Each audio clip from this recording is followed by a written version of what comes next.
Good evening and welcome in Truth Talks family and Bring the Funk family. I got a question for you. You know how a lot of older Black people are like afraid to go to the doctor, and you tell them they got to go to the doctor, but they say things like, but Tuskegee, but the way we've been screwed by doctors as Black people forever. That sense that we are not going to be trusted when we go into the hospital is deep within our community. And it makes a lot of us not want to go to the doctor. And it creates very deep health problems for our entire community. I want to dig into all of that with the Truth Talks All-Stars today. Plus, Wendy Williams' husband comes through with a lawsuit that is attacking everybody. He's trying to get her out. Let's find out what's going on. Hey, it's Truth Talks. Let's go.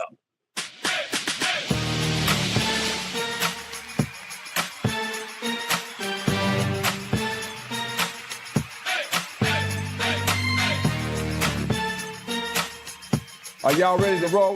Let's go. All right, Truth Tellers, it's the show that asks and answers questions nobody else will even dare to tackle. I'm here with three of my favorite people. Dr. Cheyenne Bryan, how are you? What's going on, Torre? Your C3T3 curls is popping today.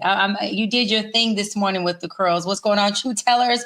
We're not going to talk about Torre's curls today. We're going to talk about things that are much more important than that. So let's get into it. What could be more important than my hair? Oh, your hair, Maniac's hair, which is also looking beautiful this morning. Congrats on that. Dimitri Wiley's in the house with no hair. How are you? It's a pleasure to be here. No hair at all. Just grateful to be a part of this Truth Talk cast where we can inform the public in such a soft tone. We don't even curse on this show. No, there's no negative language. You curse every week. I like that Dimitri looks like he's in an expensive home. Very nice. Very nicely done there. Nice. Upgraded. And speaking of expensive homes from Southern California, Judge Lauren Lake is beaming. Are you coming from a mansion in Beverly Hills? Because all the law degrees make it look like there's probably a mansion behind you. And her Emmy Award. I am not, but I am coming live from my office. But what's around the office? How much square footage? Is it 20,000? Is it 30,000? Just give me a number. Enough for me to live my limitless life, Teray. I love that answer. I love that answer for you. Next time I come to California, I'm going to find out. I'm going to bring my tape measure and I'm going to find out, Cheyenne. I'm going to let you know. Let's go into trending truth. Number one story is big. The icon, the former talk show host, a friend of this show, Truth Talks, Wendy Williams, one of the greatest broadcasters of her generation, is at the center of a bombshell guardianship lawsuit. Her ex-husband, Kevin Hunter, filed a $250 million federal complaint against her court-appointed guardian, the judge in her case, Wells Fargo, her assisted living facility, multiple advisors. I think Dr. Cheyenne Bryan has mentioned this. Maybe she's trying to free Wendy once and for all. She's not really talking about Dr. B. I mean, he's firing at everybody to try to save Wendy. Lauren, Kevin Hunter has gotten a lot of criticism in this era of Wendy when she's sort of been away from the mic, away from the stage. But in this moment, he seems to have a chance to go from scandal mongerer or villain in this to the hero. What do you think is going on here? From scandal to savior, or is it just him being selfish, right?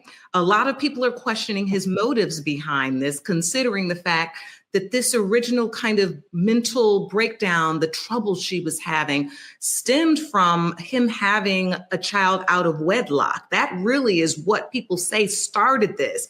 And so it almost seems like an eerie full circle that he would be the one filing this suit. Now, he says he's doing it on behalf of their son. They do have a son together, and that we cannot change. And that is very true.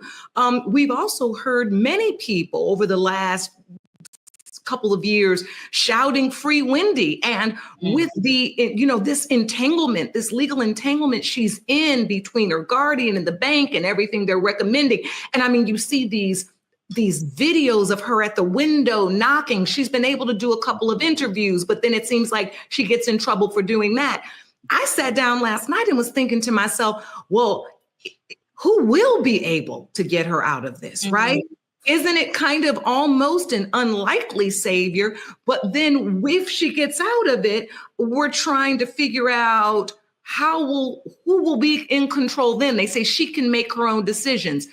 Well, can she? Is she lawyered up enough? And then to top it all off, last point, as I'm reading about this, I see that she then comes out and says, I don't have nothing to do with this. Wendy's like, Wow. this has nothing to do with me. I'm not in on this suit. And so there's a lot going on here, and I'm excited to continue to learn more. He's kind of coming in under legally what they call the next friends status, where they say there's no one who can represent an incapacitated person. And so I need to step in and do this.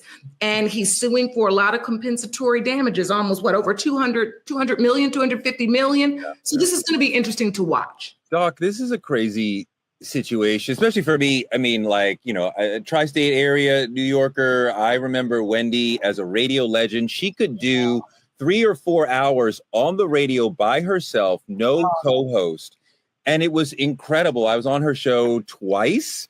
And that was incredible. You know what she used to do? When you walk out the show, especially as a man, and you would leave and she would talk about your body. And I'm leaving and she's like, oh, so nice to watch you walk away. And she's objectifying you. But the way that she was as like the fun auntie who got messy, it was like, oh, Wendy's objectifying me. Like, oh, this is cool. Like, I'll go with her.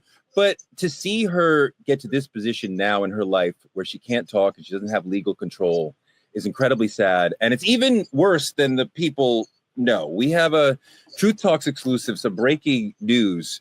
We know that security guards at the facility that she's been at, the mental health facility she's been at, have been taking advantage of her by photographing her topless and trying to sell the photographs to TMZ and other sort of brokers like that. And this is horrifying. It's disgusting. It's illegal. It's immoral. It's ridiculous. You wonder how that could happen in a facility where they're supposed to be taking care of you. How a Black woman could be treated like this in any situation, whether or not she's famous. Just how could anybody have this happen to them? Yeah, first of all, Wendy's an OG. Wendy's a legend, just to echo your sentiments. Second of all, Kevin been scamming and dogging Wendy from the beginning of times that I can even remember. He's been suing this woman. He has been taking money from Wendy. He has been so mistrusted.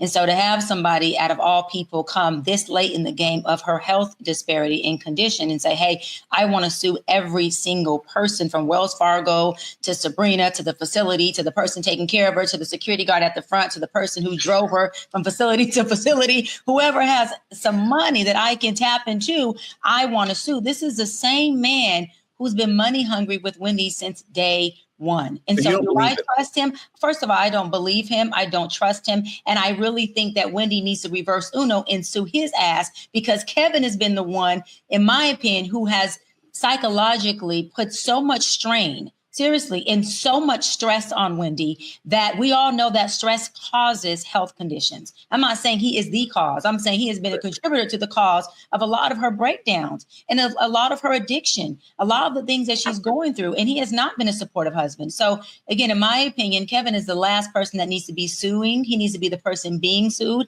And I really, really hope that they don't allow him to get away with this, because we know that one thing for sure, he is going to have his hands all in the cookie jar. If any of these lawsuits go through, Kevin is going to benefit more than anybody when it comes to the financial, monetary space of it. And he's not going to lend one hand, as he hasn't, to the medical care and the care of Wendy. He's just not. He can care less. It's a really smart point that he's not doing this to save her because he cares about her. He's doing this to save her because this is where the money is now. Before, the money was in her being on stage and on the mic. Now the money is in suing other people to rescue her. And I hadn't... Let me be clear, Torrey, hold on. He's not trying to save her at all. That's what I want to make sure my point is. There is no saving of her. This is all a selfish act of, I see an opportunity where I can get money from a woman who is getting neglected healthcare wise, and through her health, her healthcare providers. And let me see how I can come in here and profit off of somebody's demise.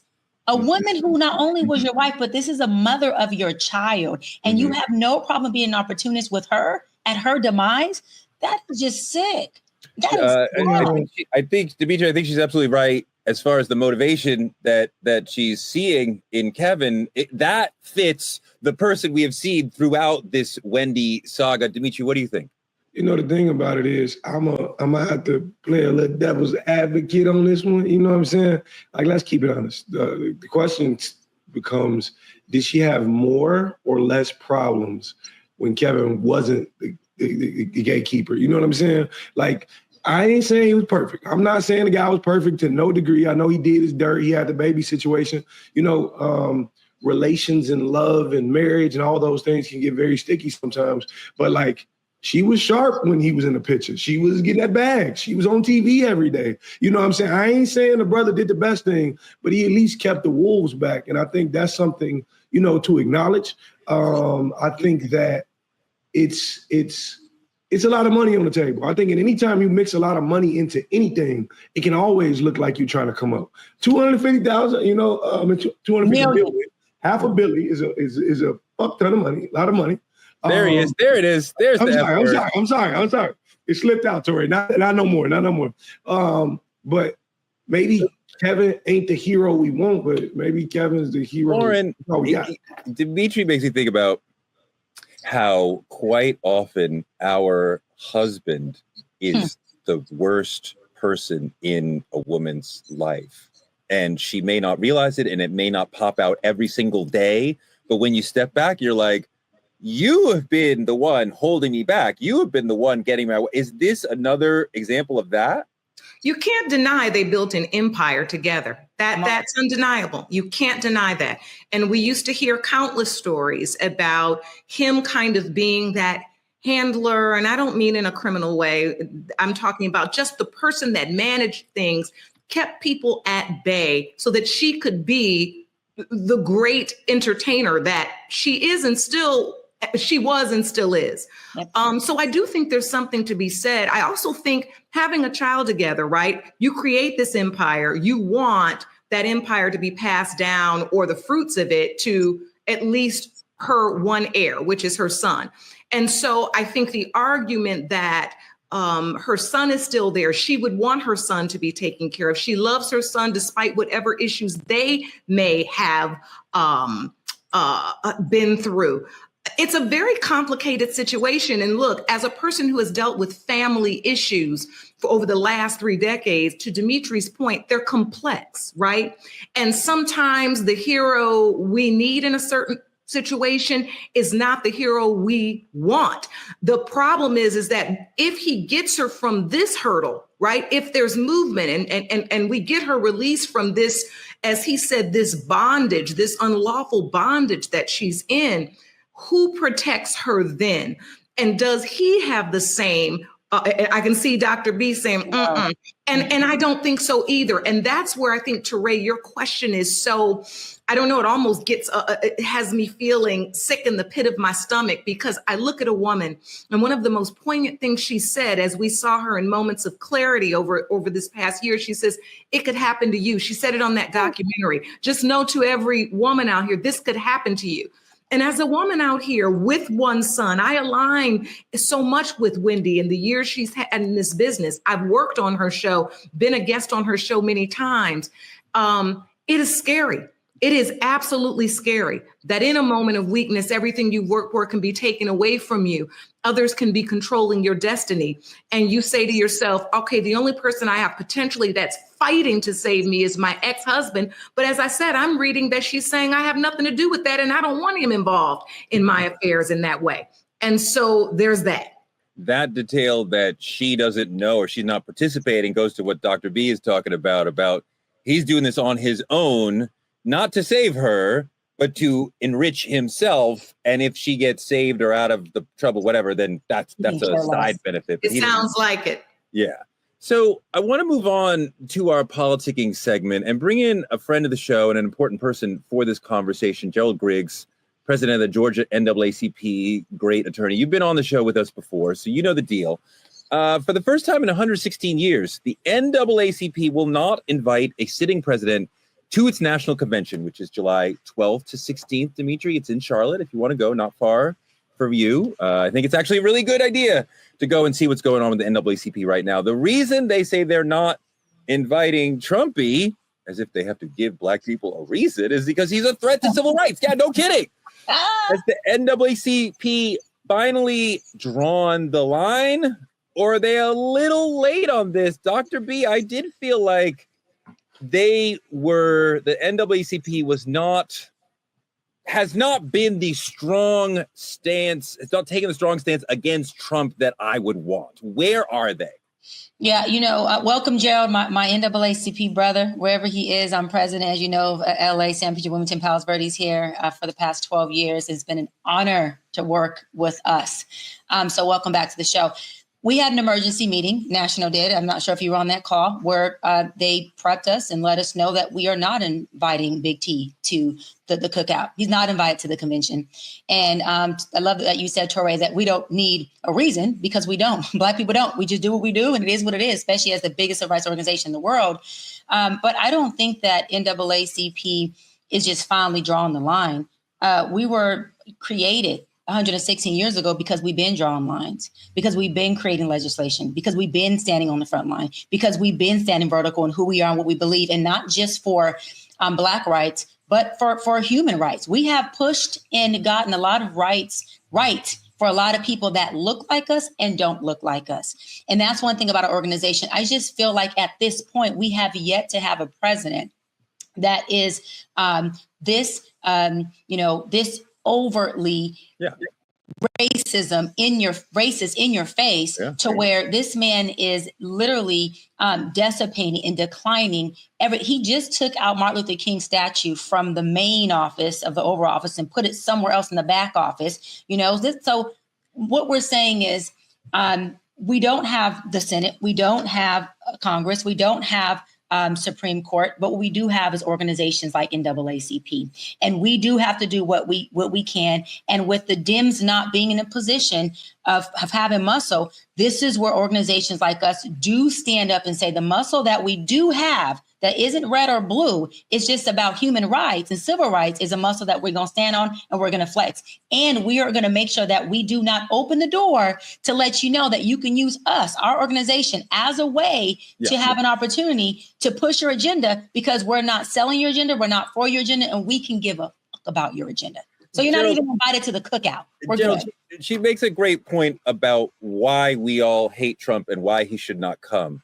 But I think the other side of that, the real side of that for me is, okay, where is the NAACP in an incredibly important, historically, organization for Black people? And we wonder if the modern NAACP is prepared to deal with a threat like this. And we can argue all day to the choir about how bad he is. But is your organization nationally and in Georgia strong enough and prepared to deal with the threat we have right now? Absolutely. And I stand firmly behind the decision that was made by President Derek Johnson and the board to disinvite President Trump. This isn't the first time that we've actually invited him. We invited him in 2016, 2017, 2018, 2019, and 2020. Well, because we want to make sure that we have a robust conversation with the White House. And as we was just stated a few minutes ago, there was an emergency call to outline the reasons. And the very reason is he is a consummate threat to civil rights. This is the man who tried to erase Medgar Evers. This is the man who tried to erase Harriet Tubman. This is the man who just a few days ago removed the bust of Dr. King. This is the man in his first few weeks in the White House issued an executive order on DEI, trying to take out Black history, Black excellence, Black everything. And so for the NAACP, to answer your question, is it prepared? Yes, we've been prepared for 116 years. We've dealt with far worse than this president. But what we're not going to do is give him a platform to Black America, to minority communities, to speak directly to them when he's done nothing for them. So the NAACP, yes, we are prepared for this moment. We've been litigating in the Supreme Court for the last year against this president. But what are you doing? You've removed his platform. Great. You should, but he has a platform every day. What is the NAACP doing for Black people in the face of Trump, besides not giving him this platform? Well, we're litigating cases in the Supreme Court right now. In Georgia, we just won a Supreme Court case in the state of Georgia to remove the the Georgia Elections Commission's rules that were unconstitutional. We just won that about 2 weeks ago. So each and every state conference, each and every unit is fighting in their communities. At the national level, we're going to talk about that in a few minutes. They are suing in Memphis to prevent Elon Musk from continuing to pollute the community. We are suing on birthright citizenship. We are suing over and over and over again. And then we're marching, we're protesting, we're advocating on the local, state, and national level. So we're doing a lot. Many of those actions don't get the media coverage that Donald Trump does, but I would stand on this. The NAACP has been here before Donald Trump. The NAACP will be here after Donald Trump, and the Black community will be in a better place because of the decision we made to disinvite him. Come on, Gerald. Lauren, let's talk about the NAACP, because it's been same question. It's been an incredibly important historic organization. I'm wondering, are they able to deal with the tactics and the war that we have right now with Donald Trump? You know, my thought is this. I commend the statement, right? That means that, listen, you're not for us, so don't come be with us, basically. I do then have the follow-up question. If we now cut him off, right? Keep our protests going, all of our lawsuits, you're doing what you do. If we ever, do we feel like we'll never need to have his ear? Never have, is the reversing of that lack of access going to come back to bite us if and when we need it? If we need to get to the table to say, listen, we need to address something with you.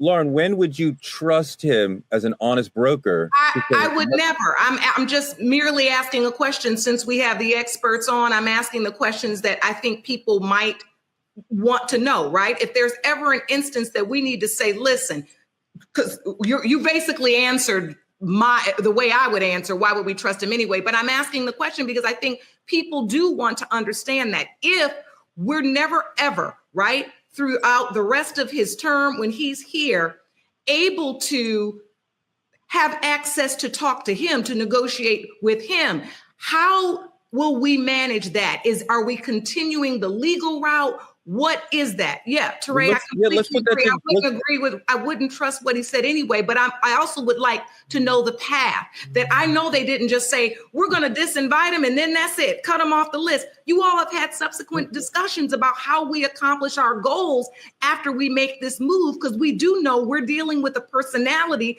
that as soon as we put on the table, I'm not invited, y'all don't like me no more. Okay, it's wipe your hands of that. Now it's going to be the fake news NAACP. I mean, we know how this goes. So all I'm asking is, what is the follow-up and how do we move forward? Gerald, it's a great question. Are you saying you'll never talk to him again? I mean, Lauren and I are like, you may need to talk to him, but we can't trust him anyway. So maybe we shouldn't ever talk to him. Like, is there a future posture? There's always a future posture. And I think the easiest way to bring him back to the negotiation table is litigation. You know, he has the bully pulpit, but he's only one of the three co-equal branches of government. So he does not have all power. We have direct communications and relationships with members in the House and the Senate. And of course, we always win at the Supreme Court level. So, you know, for him to say, oh, we're the fake news NAACP, okay, prove that. We have a track record of 116 years and you have a track record of how many lawsuits? How many times have you been caught with your own fake news? And so I think that the position the NAACP has taken is a historical, strong step to send a message to say no. This may be the first time in his life that he's heard the word no. And if he wants to come back and have a conversation with us, the courthouses are open 24/7 and the House of Congress is open. We have a lot of tools at our disposal. We've been doing it for 116 years, and we're prepared for this president, whichever route he goes. I think that Trump has heard no many times from the women who he forced himself on, but he just didn't listen to the no. But your faith in the court system and the Supreme Court in this moment is not shared by me. And we see a corrupt court system that seems to be making decisions that are shocking all of us. And even the Supreme Court seems to be not even in a reasonable state of mind. So I can't go forward with you. I'm like, well, we'll just handle him in the court. We'll see you in the court. We got the Supreme Court. Like that does not vibe with the newspapers that I'm reading. Well, see, that's why the newspaper don't understand how litigation works. And the main issue is if Thurgood Marshall put his confidence in not the court, but in the law to end segregation with a more conservative court.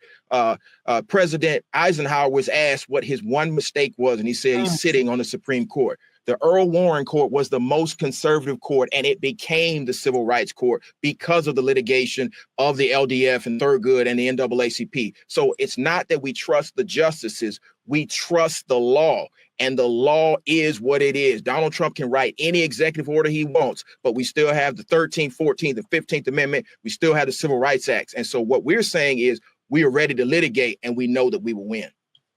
Wow. Okay. I wish I shared your confidence that the justice system will do the things that they are supposed to do. And obviously, I wish you Godspeed, and I want you to win because your victory is my victory. I just don't share your confidence at this moment. But go out there and win and prove me wrong and come back on the show and tell me, look, we won here, here, and here. I would love to be wrong, especially on this issue. But I want to move on to our main topic because it's I want to give Dimitri one chance to get in this conversation actually before we move on to the main topic, because I do want to hear you. Because Dimitri, when it was Black Lives Matter in the forefront, I was like, I think their vibe, their tactics, their whole thing fits with your sort of vibe and your generation. I wonder if you feel like the NAACP is anachronistic for you and your generation, or are they still important in a world where BLM is here? I think still important for sure. I think it's about knowledge and knowing. I think the biggest takeaway for me is we miss out on the idea of how powerful hope is and how powerful this can provide hope to our generation. People without hope are essentially powerless or become powerless. And I know a lot of old heads going to be like, oh, we still have to be diplomatic, but diplomacy also needs dignity. And for my people, this is just hope for us, because every time a president get in, we always treat it like this is some press kit that they got to have. They got to have the NAACP speech. They got to have the black churches. They got to have the black, votes and all these things. But it's not always that case. So for us, I just see hope, and that's what I'm proud of. So it's a start. Gerald, love having you on the show. Same point to you. Do you look at Black Lives Matter and the way that they approached the problems that Black people have it was an entirely different approach to the Black community's problems than the NAACP has or has had. How do you feel about that? Do you guys learn from them? Do you grow from them? Do you say we're on a different plane than you guys? Do we learn from them? We're 116 years old. I'm sorry, Gerald. I'll tell you back in, brother. Do we learn from? Go ahead, babe. I'm sorry. Go ahead, Gerald. So in order to get to 116 years old, we've been marching, we've been protesting, we've been lifting things up. I think they learn from us. And I think for them to remain relevant, they have to retool. It's not always about being out in the streets, raising Cain. Sometimes you have to go inside. You have to have an inside and outside game. I think you don't survive 116 years without being able to adjust. And so we learned that sometimes you can burn yourself out. And so I appreciate BLM's energy. I want to know what happened to that $90 million. And I also want to know how the Black community has moved forward because of the efforts that they have. We have a track record. I can go 1910, 1920, 30, 40, 50, 60, 70, 80, 90, 2000, 2010, 2020. And I can talk about what we did last week in Georgia. Come on. So I just think that we need to, understand that there are fads and that we don't call it a fad, brother. Please don't call it a fad. It's not a fad. I was there. I was there at the founding in Atlanta. I know it was a founding of what? I know many of the activists that are part of BLM who have gone on to do other things. You cannot say the same thing for the association. The association is going to be strong. It's going to be strong in Charlotte. We're going to have a strong agenda, and we're going to continue to fight for the liberation of our people. I know you will. I wonder if the tactics and the vibe, because you were so important in the 10s, the 20s, the 30s, all of that, without a doubt, we would not be here without the NAACP in the 30s, 40s, 50s, 60s, 100%. I just wonder where you are in this moment and the challenges we have right now with Trump and police brutality, police violence, mass incarceration. I don't feel you now, and I want to. I want to feel everybody, BLM, NAACP, and I don't feel you. I want to feel you. I want to feel. I see you. I hear what Dr. B talks about and the pride she has in the NAACP community that she has. But I want to feel you. I want to feel you. Gerald, I am so honored and happy to have you on the show. Will you come back this week? Absolutely. All right. We're going to continue this conversation because the NAACP is, of course, important. And, of course, BLM has learned from NAACP 100%. But there's more to the conversation. But thank you so much, Gerald. Let me move on to the main topic because this is a really important topic. I want to spend some time on this. Why do so many Black families want to ignore the doctor? We skip doctor visits. We silence mental health struggles. Sometimes we mistake strength for neglect. And I want to dive into the generational trauma, the cultural pride or stubbornness, the deep distrust that keeps us from getting the help that we need. Because we have family members and elders who suffer in silence, not wanting to get medical care. And we're like, why do so many Black families treat illness like a weakness that is not to be discussed and dealt with? Let's take a look at this video.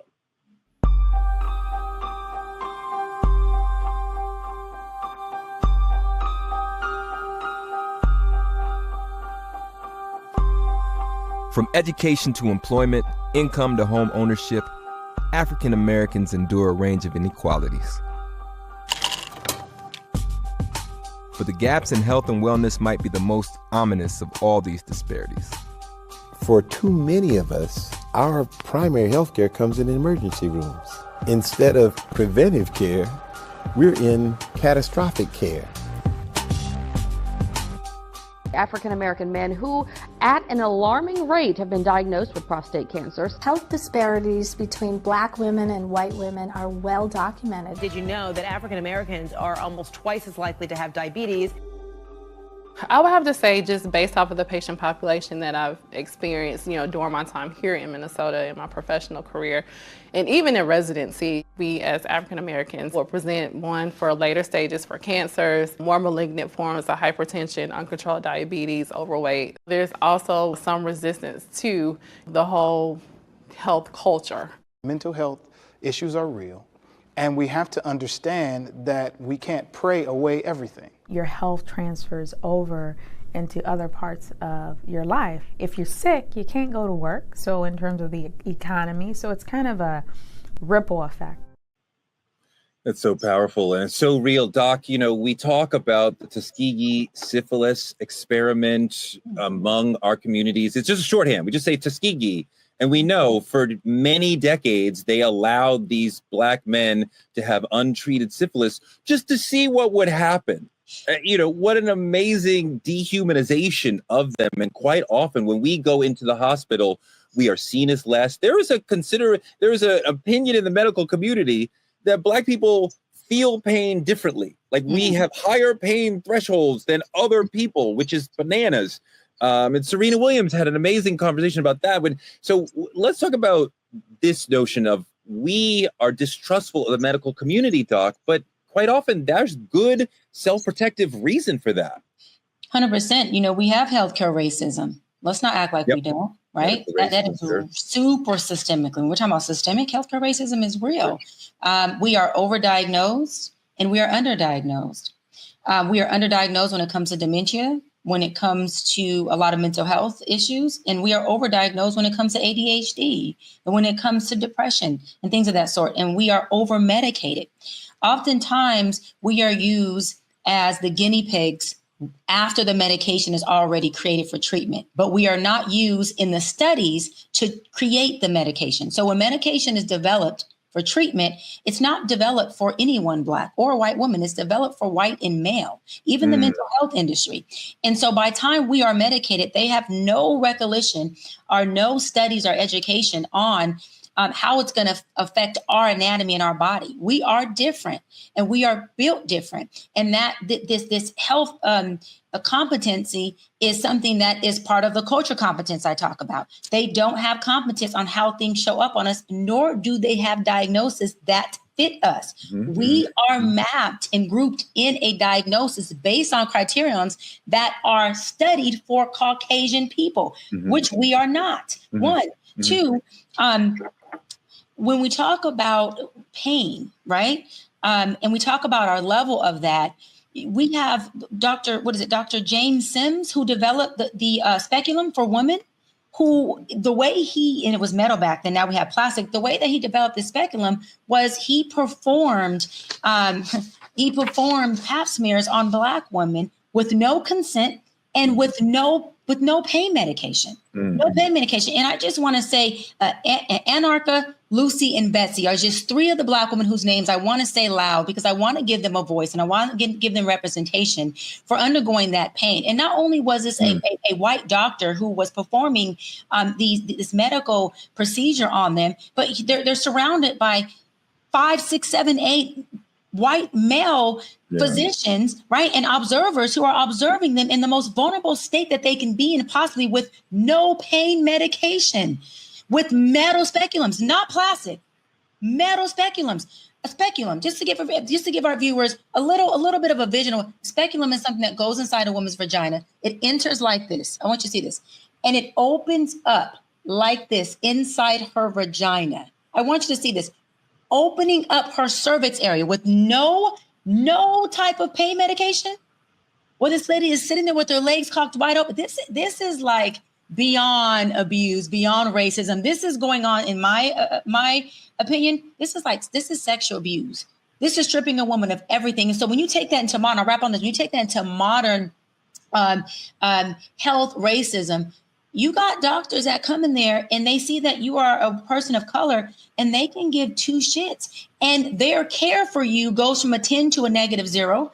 Their interest in what your symptoms are go from a 10 to a -0. And if you don't have symptoms, then what are you treating? You're not treating a person, you're treating symptoms. And when a medical physician starts to treat a person, that's when racism enters into the space, which has no space for healthcare. You're absolutely right that medical racism is very real, and it plays into the thing we've been talking about Black people's pain being treated differently than white people's pain, and the misdiagnosis we get because of the bias against our bodies.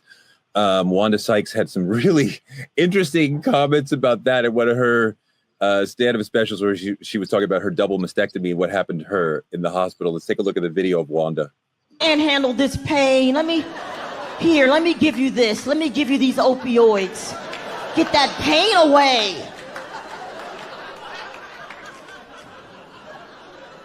They don't give us the opioids. They're like, you can take it. Walk it off. I had a double mastectomy. You know what they sent my Black ass home with? Ibuprofen.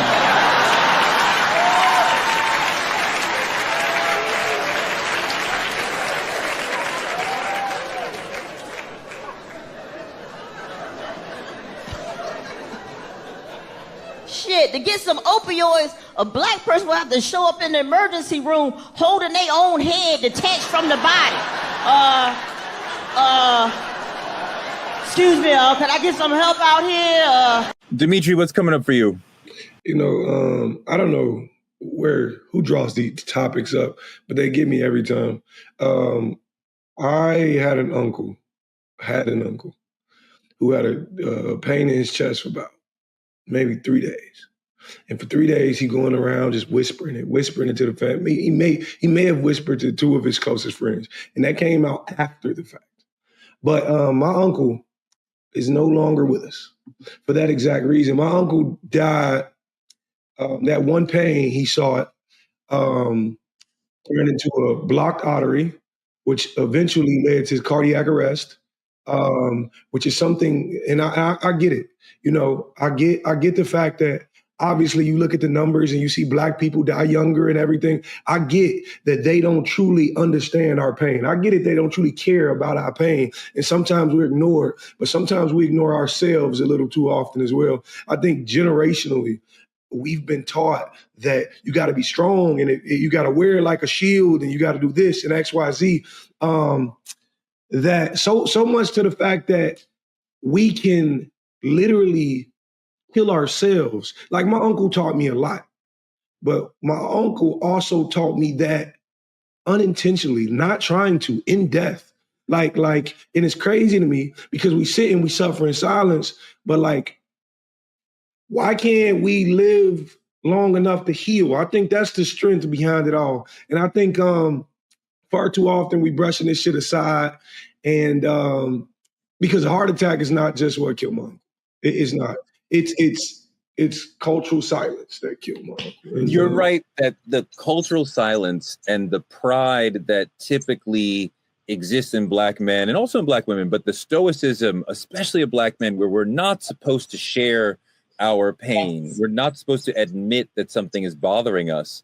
And that goes exactly to the sort of message that your uncle had been getting about, like, don't be a burden to other people, suck it up, it'll go away.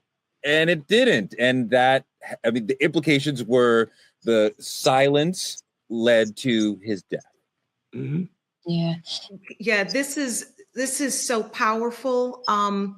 And it makes me think about always in my world, I go back to the historical connection to this thought process, right? We were not allowed sick days on plantations. Being sick or sickly means our value would be decreased and we could be discarded easy. From a people trying to survive, we often had different ways of handling our pain. And it wasn't to go tell someone, especially a white person, that we were in pain. We did it within our communities. We often had our herbal remedies that came from our ancient ancestors, those who came before us, and the way we doctored and healed ourselves before we ever came to this country. I think there's two things at work. I also will say this. I had an opportunity to visit the old slave mart in Charleston, South Carolina a few years ago. And it was so powerful to read the accounts of our ancestors who had been enslaved and sold. And one of the stories I will never forget is something that connects us to Black people today. The process of oiling ourselves up, right? You know, there's always a joke in the Black community. We always got to have our oil on. We got to be shining. And I never really knew that where that came from. I'm thinking because our parents valued us being moisturized. No, it was because back in the day when you were on that slave block, you didn't want to look sickly. Because if you look strong, if your children look strong, you had bargaining power. This was one of the most powerful things I've learned is that Black people weren't just being sold off. And no, we were also in that process begging. If you take me, right? If I'm a healthy Black man and I can lift and move and I have carpenter skills and I can also build irrigation systems, I'm trying to tell somebody, take me and my family and look what I can do. And she can do this and she can cook and she can do this. There's a lot to Where did you learn this? I've never heard this. Where did you learn this? It's on the walls of the old slave mart in Charleston, South Carolina. There is a place, of actual setting where they sold enslaved Africans, and there were accounts. And one of the things they talked about was one of the things when you went to the mart, there was a part of that. Sometimes it was even almost, I wouldn't say we didn't have bargaining power, but if you know what I mean, it's a way for us to look like we were of value. Yeah. Because if we weren't, that's an easy way to be discarded, to be killed, to be hanged. Where were we going on plantations if we didn't feel well and couldn't pick our lot of whatever the crop was today? So I say this to say that this is a long-standing thing. The last thing I will say is that as we look through our sharecropper history and move forward, most of us cannot afford to take a day off of work to be at the doctor. I don't know if you all have made doctor's appointments lately, but as me at my 55 years of age, if I call now, they talking about I got to go to the doctor on October 22nd. Well, how in the world do I know whether I'm going to be able to go to the doctor on October 22nd? I don't even know if I'm going to be free that day. Can I take off work? There's so many factors that lead us to this place. Although all of you are right, we do need to be preventative other than reactionary. But there's an entire system and an entire historic it's almost it's a web that we've lived through that make us not trust medical professionals and make us not in position to spend all day at the doctor. I just want to note quickly that Black clearly don't crack, because I did not expect the sister to say 55. Like, God damn. You said 35. Not crack. But it doesn't crack. And my sis, Judge Lauren, is forever gorgeous and beautiful. And it is.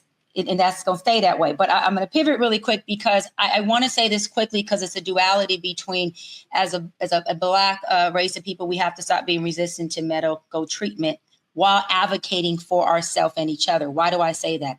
And we also have to understand the importance of support. I'll make the story short and quick without getting too emotional. My father had prostate cancer that metastasized into bone cancer. So he died technically from prostate cancer. Why did it metastasize? Because he took too long to treat it. And by the time he did get diagnosed, he had a conversation with me that said, look, I don't want to get treatment. And I feel selfish because I have 6 kids. But if I don't get treatment, I die sooner. If I get treatment, I live longer, but I don't live in a good quality of life. How do you feel about it? And I explained to him, I love you as your oldest daughter. Whatever makes you have the best quality of life in your last years, I support you. Let's rock and roll. But what happened is my father was sneaking and going to the doctors, and he wasn't telling us. I found out his doctor's appointment by going into his medical records, and I showed up. And as I showed up to Kaiser Permanente, he was walking, and he saw my car, and he jumped, and he said, "What are you doing here?" The Bentley? I was in G-Wagon. But as I got to park, he said, "What are you doing here, baby?" I said, "What do you mean? You're my father. I'm coming to the doctors with you." He said, "No, you're not." I said, "I'm not only coming to the doctors with you, but I'm going in the room with you as well." And there's no negotiation. So as we got into the lobby, they called his name, and he's looking at me like, "You're not coming in." I'm looking at him like it would be hell and hot water. I'm coming in. And as I sat there with my father, and every time the doctor asked him something, I noticed that my father looked over to me for a head nod, for support, or for something that let him know this is the right decision or it's not. When we got into the pharmacy, my dad looked at me to get his medication because he would not accept it until I went with him. And I said, "Daddy, let's just get the medication. You could decide not to take it if you don't want to later. Let's just get it in case you decide." He looked at me and he said, "Baby, I want to ask you to never stop being the way you are. I want you to make sure that you continuously always show up." Where's the tissues? Hold on. Where's the tissues?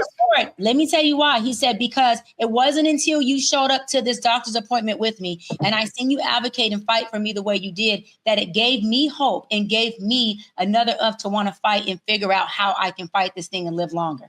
What am I saying?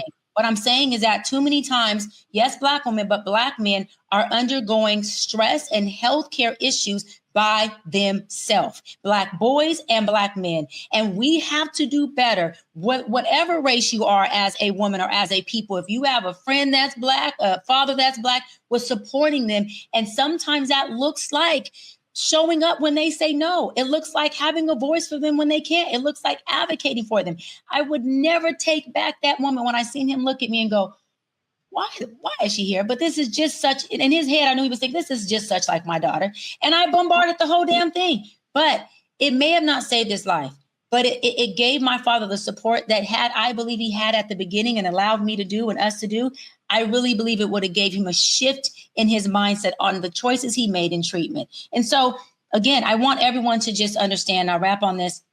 Yes, we need to not be resistant to medical treatment, but we also have to make sure that we don't listen to a no when we know someone is sick. We don't listen to "I'm okay." There are times where it's okay to break through that door and say, "Listen, whether you like it or not, I'm going to sit with you while you cry. Whether you like it or not, I'm going to make that doctor's call with you. I'm showing up to the doctors with you. And if I got to hold your hand, you don't want to take the treatment, I'm going to hold your hand. I'm going to support you until you take your last breath or until you make a better decision," because it's really important. That was a really beautiful, powerful story. And I'm going to hold on to that as my mom continues to age and as the people around me continue to age, that sometimes we need to be an invasive force of love and presence of like you said, like, I'm going to sit with you whether you want it or not. I'm going to come to your dad. Like, that was really beautiful. I could see your dad like, "What are you doing here?" But then he like knows, like, I kind of knew you'd show up eventually because I know how you are, shy. Like, that's beautiful. That's really beautiful. I really do need some tissues. Dimitri, go get me some tissues. I want to make you guys cry even more with this tragic story of this sister, Adriana Smith, a young pregnant sister who was declared brain dead back in February. But because of Georgia's abortion laws, where they can't end the pregnancy, they had to keep her alive for months before they could deliver the baby, who came out 1.5 pounds. It's a tragic story. Get more Kleenex. Get the whole box. Let's run this video. April, thank you so much for taking the time to speak with us today. I want to ask first, how are you doing? I'm doing as well as possible. It's a very, very tough situation for me and my family.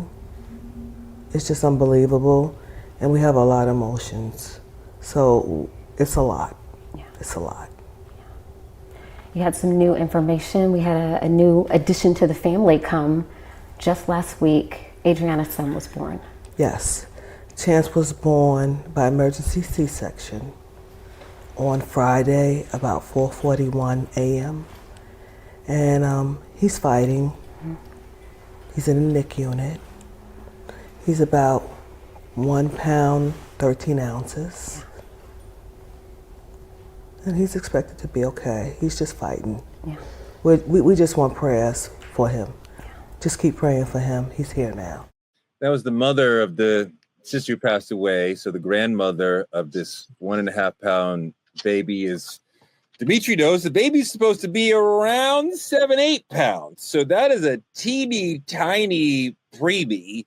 They say that the baby, the boy, should pull through, but God only knows what's going to happen to him coming out so early, coming out so small. He's missed really important moments of development. And of course, he's missing his mother. You know, I mean, he has his grandmother who loves him and is clearly putting her life aside for him. But my God, he's missing his mother. And this is insane. And you see the way that the woman, Lauren, loses control of her body in the way that Republicans want to do abortion. Are you coming to me? I'm sorry. Yes, I'm still trying to get my tears back. Doc worked me up. I was trying to hold it back. Then the story came on. I'm like, Lauren, pull it together now. Take deep breaths. This is a very difficult case because this beautiful baby is here fighting for its life. And now this family, right, is mourning the loss of their daughter, but now trying to figure out how to best take care of this baby. As I have researched, I don't see where the medical fund that was provided by the state, where is it? Is it there? And any of us who have been through medical issues with family members or with ourselves know how absolutely positively financially it's the destruction is just, people don't understand. And while I understand that the baby's life at this point is our most important thing that we need to be focused on, I think this entire cycle that we've watched happen it's a tale that we need to be very careful that will continue to occur if we don't get out and pay attention to what we're doing politically, make sure we're out on those polls. I hate to take it back to that, but you guys, this is scary. I think about the long lasting effects of this child. And you know, like I said, I'm trying to get my thoughts together because I'm also holding back tears because I had an emergency C-section. So that feeling of that moment where it's you're in a natural process and then the hospital takes over. Now, while I was not in the position of this beautiful young woman where I lost my life, trust me, in that moment, I didn't know if I would or if I wouldn't, right? Because of what we talked about in our last segment, the mistrust and not understanding. When those lights start flashing and people start moving fast and you need this and the baby's heart is dropping and you gotta go here. You don't know if you're coming out. And as a mother, I didn't know. I just hope that my baby did. And thank God we were both okay. But this is so scary. I don't really have a great word to say. There was a moment when you didn't know if you would make it? No. I didn't know because of, as we talked about in the last segment, when the machine takes over, and trust, I don't want to demonize the medical profession because they're amazing doctors, but there's a moment, if you've ever been in the hospital for anything, and I had never been a person that ever stayed in the hospital overnight for anything. I've never even broken an arm or a leg. So me giving birth to my son was my very first experience in the hospital. And when I had my plan, and I'm going to have a natural birth, and the family can be in the room, and you write your plan. And the next thing you know, everything starts going to plan, and you're hearing everything you say, how in record numbers, they give Black women C-sections, right? And that's not always the healthy thing to do. And then they're calling for the emergency C-section, and you're trying to say, is it really an emergency? And then they're shooting you with the epidural, and then they're getting you ready. And you got these people, and if you're like me, where I'm trying to figure everything out, and then I realize in that moment, I'm almost helpless. Yeah. They're about to do to me what they feel they need to do to me. Yeah. And it is fearful. It is scary as hell. And everybody's putting on the bonnets. And my husband, CJ's dad, is getting dressed, and my dad runs out, and he's too scared. Oh God. And you don't know if you're coming out. Yeah. And I think people don't really understand that as women, especially as Black women. Because a lot of times where we're giving birth or where we are, not everyone there looks like us or maybe values us. You don't know. You don't know. We see here Black women, pregnancy-related deaths, way off the charts. White women, 13 per 100,000. Black women, 40. I mean, And can I just say this one last point? Because I want to bookend it with something, because I think it's important. Because of that, that's why for me, often we don't want to stay in the hospital. And that's also sometimes contrary to our health needs. And we need to be cognizant of that. And I would love to do more shows on medical advocacy, because when I had that C-section, the rule was when you could walk around the hospital unit pushing your baby, you could be released. Right. I did that within 36 hours after I gave birth, because I wanted to leave. Wow. Right. Now, I don't know if that was contrary to my health, but I'm just being very honest here. I wanted to leave. Lauren, because this is happening in Georgia and it's a legal issue, I want to bring back in Gerald Griggs, attorney, Georgia native, president of the NAACP in Georgia. So you're just speaking to this issue in so many different ways. I just wonder what this story brings up for you. This sister who's forced by their abortion law to have a 1 pound baby, the neurological and physical issues that this baby will have through its childhood, God only knows. It's a horrendous story for the family, but it's also extremely frightening. And it's not only happening to this family. Absolutely. And this is the third African-American female in the last year that we've heard about this. Amber Thurman, Candy Miller, and now Adriana Smith.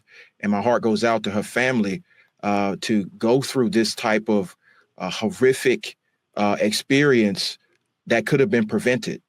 Georgia is one of the few states in the nation that has a draconian six-week abortion ban.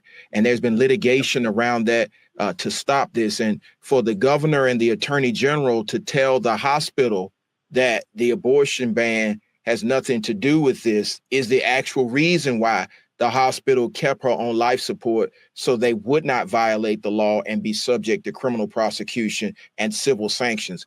And Black maternal mortality is through the roof in the state of Georgia. Like I said, I just named 3 women in the last year, 2 of which are national cases. And now Adriana has gotten into that same atmosphere. And so we want to continue to support her family. They do have a GoFundMe they've set up. It's made over $400,000 to be able to support.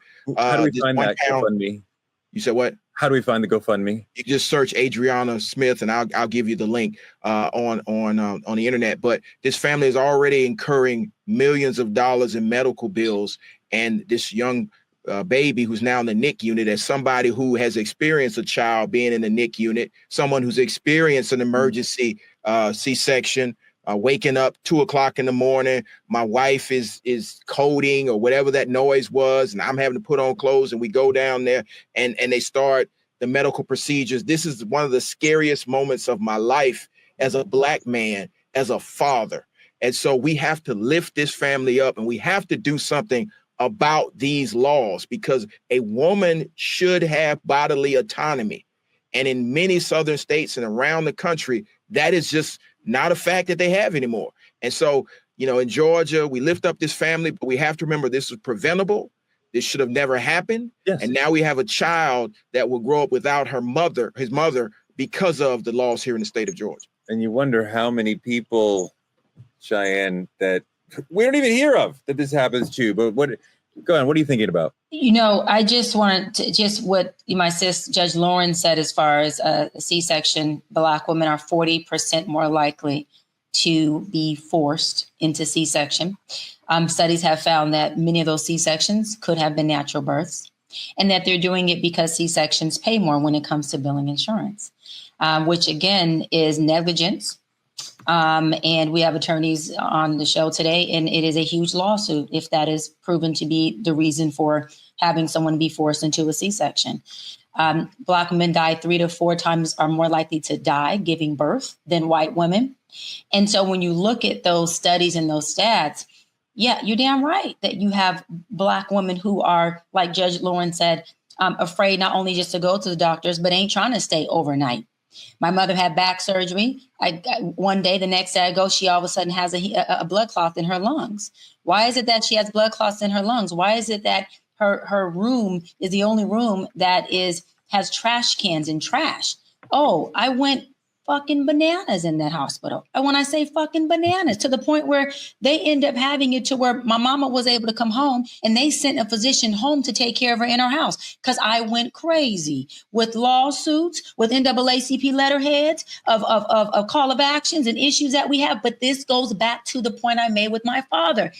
Advocacy. We have to advocate for ourselves. We have to advocate for our family members. We have to advocate for our loved ones. You have to have somebody who's in there in a sane mind that can say, this is some bullshit. This is not okay. This is negligence. And why is it that this room is not up to care? Why is it that you have a person here who has let's just say who has staph infection with a person who doesn't, when we know staph is something that is completely contagious and can kill somebody?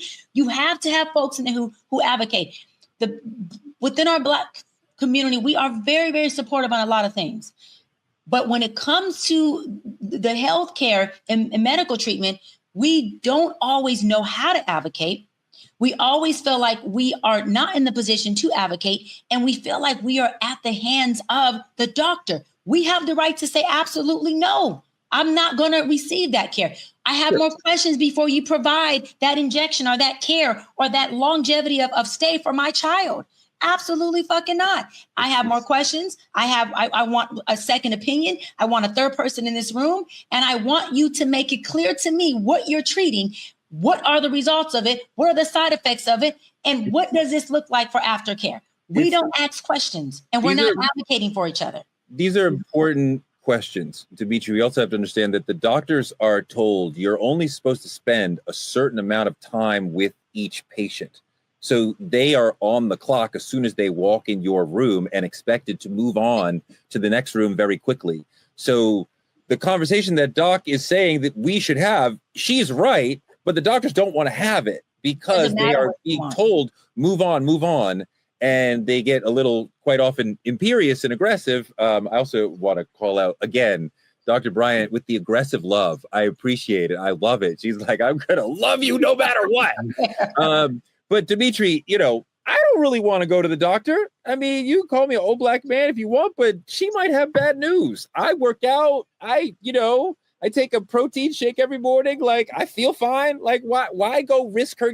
How do you and other people your generation feel about do you like the medical racism we've talked about? Does that prevent you from wanting to go to the doctor, or are you guys on a different mindset? You take your protein shake. I'm gonna take my ass to the doctor. I'm at the doctor every time I can be because I've witnessed what happens when you don't. I've witnessed, and that's not a generational thing I want to push on my son. Tell him, be strong. Oh, you'll figure it out. Oh, it'll heal. Oh, XYZ, blah, blah, blah.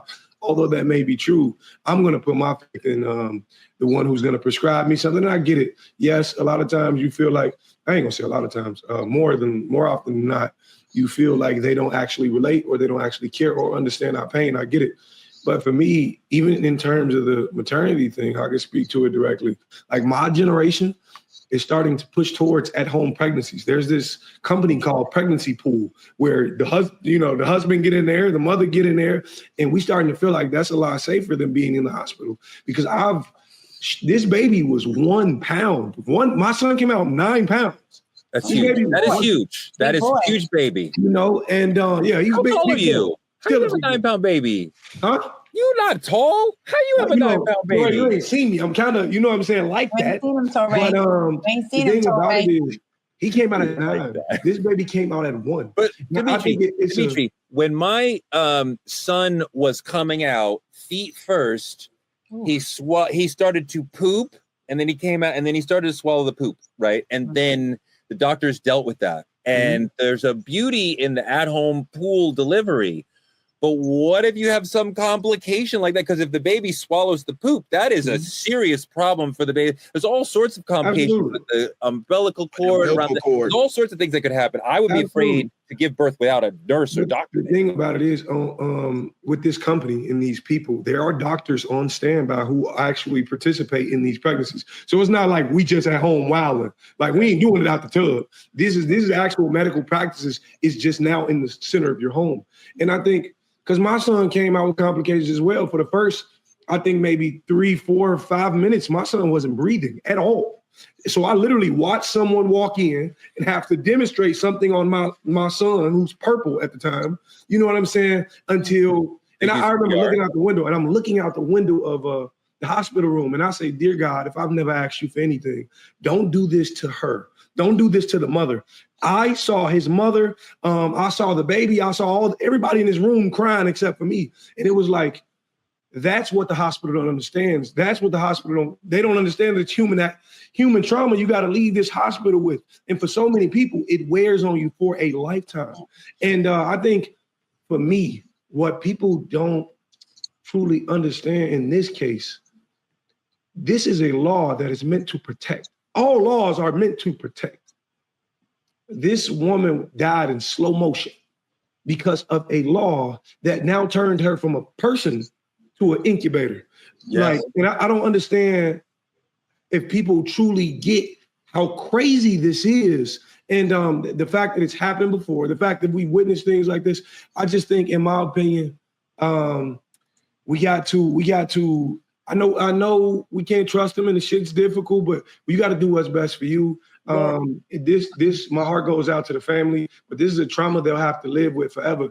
And that baby is going to have to live without a mother. And knowing there's a lot of guilt attached to things like that. And I'm gonna end it there, but in that baby's sake, please, if you're around the family, check on the family, please throw the GoFundMe up. I want to support as well. But this is tough. Wait, Troy, I want to say something really quick to Dimitri. I want to tell you thank you. And I love you because you were the only person on here besides, of course, Judge Lauren as a woman who didn't make it all about the baby. Now, we know the baby matters, but you actually considered the mama. You actually said the trauma that it would have had on your child's mother. And one thing I hear women across the board, this is not a race thing, this is a woman thing, say that once they push that baby out, all care goes to the baby. There's women that go into shakes and shivers and things that happen with their body. And there's usually no one side by them to say, hold on, what is it that you need besides blankets and then being warm? So I want to tell you thank you because you made it. Yes, it's about the baby, but this woman just psychologically, physically went through an entire metamorphosis and has become a different woman within seconds. So thank you for acknowledging us women because it is definitely a hardship on us and the baby as well. So thank you for that. Sure. Right after she has the baby, she needs care and attention and rest as well. And entering the most busy moment of her life, the newborn baby. Lauren, last words on any quick legal advice for folks who are in a complicated situation with a doctor like the ones we're talking about? I think what you've heard Dr. B talk about is so important. If possible, please have someone by your side, someone there that can take. I am a big believer in writing notes. from your entire experience when you're going through any type of medical treatment, if someone can keep a running note of which doctor came in to see you, what they had to say, which questions you were asked, do not be afraid. They're online and they're talking about it all the time in different places. If you're going in for a certain situation, these are the questions you should ask. Don't be afraid to do a little research so you have questions that you want to ask. I know when my mother was in the hospital for her breast cancer, I can't tell you how many times tired doctors came in and started to examine the wrong breast.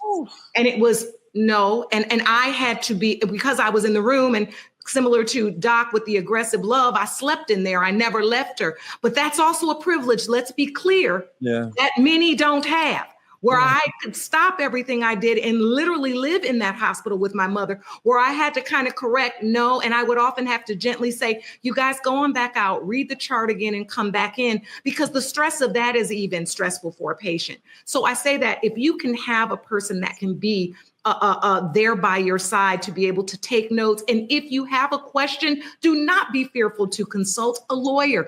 That's what they're here for. If you have a question, maybe this don't look right to me. This doesn't feel right. I don't feel like my family member is being handled fairly or was handled fairly. I need to seek legal representation to make sure my rights were not, or my loved ones' rights were not infringed upon. So just that's the short end, but I would love to talk more about this because we throw around advocacy, but I think that's something that most people really don't know how to do, because there's a process to advocacy, because you also don't want to alienate the caregiver, because there are some good ones out there. You're working in partnership with your medical professional. And that's another thing. I think that was really beautifully said and really important. And I think that in general, Black families are not ignoring medical needs out of neglect.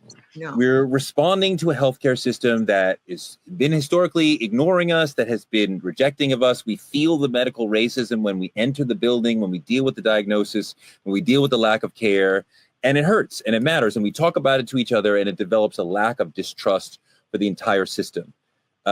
This is not about medicine, really. It's a system that doesn't trust us, that we don't trust, that mistreats us, and plays into a sort of generational trauma. Black health isn't broken because we are broken. There's nothing inherently wrong with us that's not explained by white supremacy. The system is broken because the system was never meant to serve us, to take care of us, to respect us.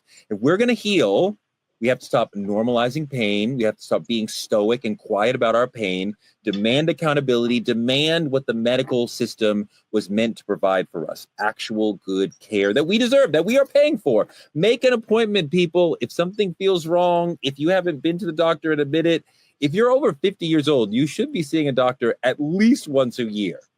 So please take care of yourselves. The doctors are here to take care of you. If you need to find a Black doctor, do that. Okay, that's our show for tonight. Thank you to our sponsor, Kleenex, because everybody made everybody cry tonight. Dimitri, Doc, Lauren, Gerald. Oh my God, you guys brought the noise and the funk today. Comment, subscribe, and like on our YouTube channel at Truth Talks-Live. Watch us simulcasting right here on the Black Star Network after Roland Martin Unfiltered every night at 8 p.m. You can support Black media at Cash App, Truth Talks Live. Visit truthtalkslive.com to advertise or become a VIP member. Tune in every night at 8 p.m. on the East Coast and the West Coast. Support us by advertising on our show. We have 10 million unique impressions on all our social platforms. So if you want to reach a lot of intelligent and engaged Black people, Truth Talks is the place to do that. Small business and influencers can partner with us by visiting truthtalkslive.com. Thank our supporters, Juanita Motti, Kyla Carr, and Benjamin Gomes for their weekly cash support. For the truth, for Truth Talks, you want to be in our credits, hit that Cash App and show us some love. We'll be back weeknights every night at 8 p.m. on the East Coast and the West Coast. So we are here for your Truth Talks family. We'll be here tomorrow night. Good night, y'all.